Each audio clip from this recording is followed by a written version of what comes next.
Elliott wave theory तकनीकी विश्लेषण का एक रूप है जो यह मानता है कि शेयर बाजार की कीमतें सामूहिक निवेश मनोविज्ञान से प्रभावित होकर अनुमानित दोहराव वाले चक्र में चलती हैं। राल्फ नेल्सन एलियट द्वारा विकसित यह सिद्धांत बताता है कि बाजार की गतिविधियां रैंडम नहीं है, बल्कि एक पूर्ण चक्र बनने के लिए 5 वेव्स की वृद्धि और 3 वेव्स की गिरावट की एक बुनियादी लय का पालन करती हैं। यह बड़ा चक्र दो प्राथमिक चरणों से बना होता है: प्रेरक चरण, जो मेन ट्रेंड की दिशा में चलता है, और सुधारात्मक चरण, जो इसके विपरीत चलता है।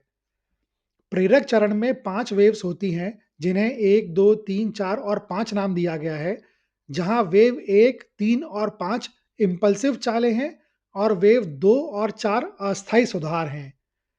वेव 3 अक्सर सबसे लंबी और सबसे मजबूत होती है।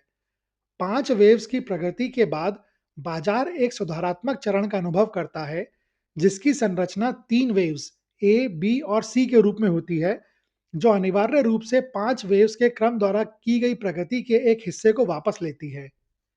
इस सिद्धांत का एक प्रमुख सिद्धांत इन पैटर्न की फ्रैक्टल प्रकृति है, जिसका अर्थ है कि वही 5-3 संरचना एक बड़ी डिग्री की वेव्स के भीतर अंतर्निहित होती है और छोटी डिग्री की वेव में भी उपविभाजित होती है, जो सभी समय सीमाओं में दोहराई जाती है। विश्लेषक, जिन्हें अक्सर एलिटिशियन कहा जाता है, संभावित बाजार महत्वपूर्ण टर्निंग पॉइंट्स और प्राइस मूवमेंट्स की संभावित सीमा का पूर्वानुमान लगाने के लिए इस ढांचे का उपयोग करते हैं।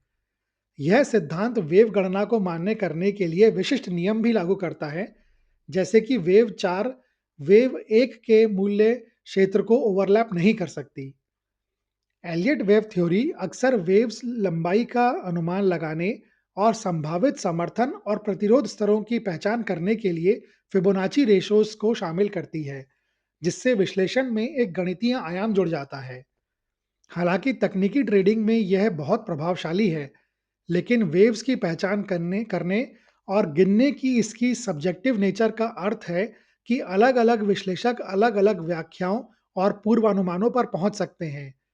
शेयर बाजार में इस सिद्धांत का मूल्य आशावाद और निराशावाद के स्विंग्स को समझने के लिए एक संरचनात्मक लेंस प्रदान करने में निहित है, जो मूल्य कार्रवाई को संचालित करता है।